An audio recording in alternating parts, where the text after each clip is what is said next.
Welcome to The Explainer.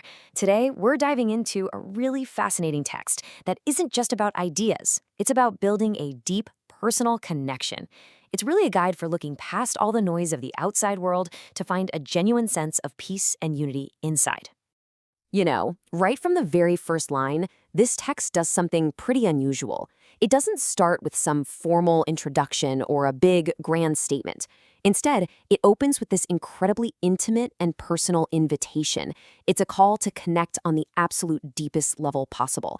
And that sets this really unique, heartfelt tone for everything that follows.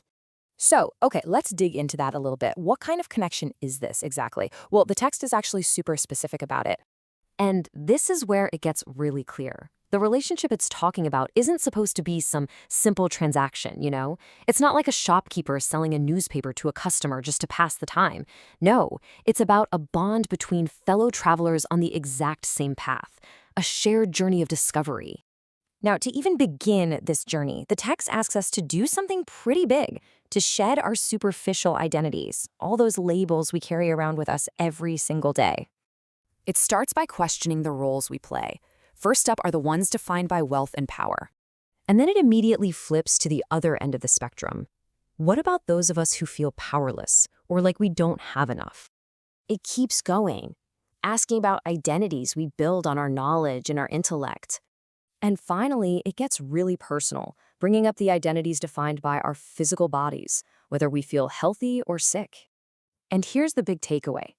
The text basically says, look, all of these labels, rich, poor, powerful, weak, man, woman, sick, healthy, they're just outer coverings, you know? They're like the clothes we put on every day. They're not who we really are underneath. And underneath all those layers, it argues, there's a fundamental unity.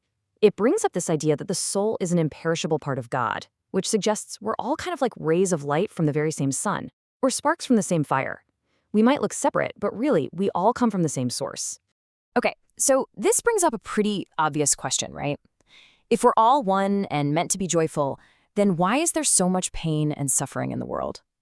Well, the text tackles this by talking about a flaw in the way we're currently living. It asks this question directly. Why on earth would we need a new world or a new family? The answer it gives is that our current way of life, our ancient way of being, has become seriously defective. It's broken.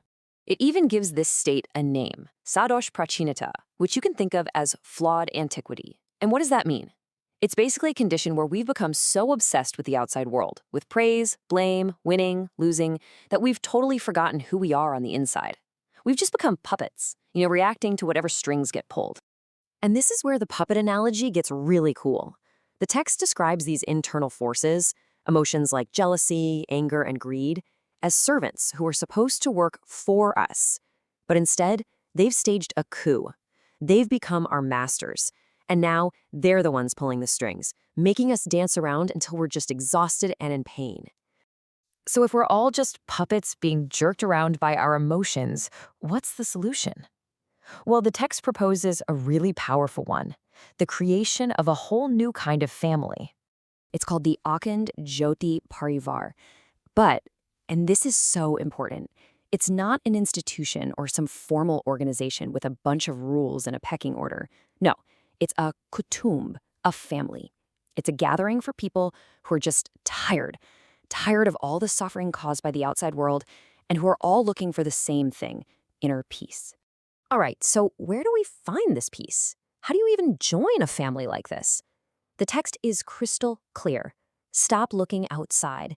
The answer, the real treasure, is already hidden inside each and every one of us. And it even gives us a practical roadmap. First, find some solitude. Get away from the noise. Second, mentally take off all those clothes we talked about. Your job, your status, all of it. Third, you have to be like a doctor for your own mind. Examine your inner world and see what demons like anger or jealousy are lurking in there. And finally, you get to the big one. Contemplate that fundamental question, who am I really? And that's where it leaves us. The entire text leads right up to this final personal inquiry. It doesn't just hand you all the answers. Instead, it gives you a new perspective and a method, and then it turns its entire philosophy into a direct and provocative question for you to explore. It's this powerful idea that the greatest discoveries aren't out there in the world, but are just waiting to be found right inside.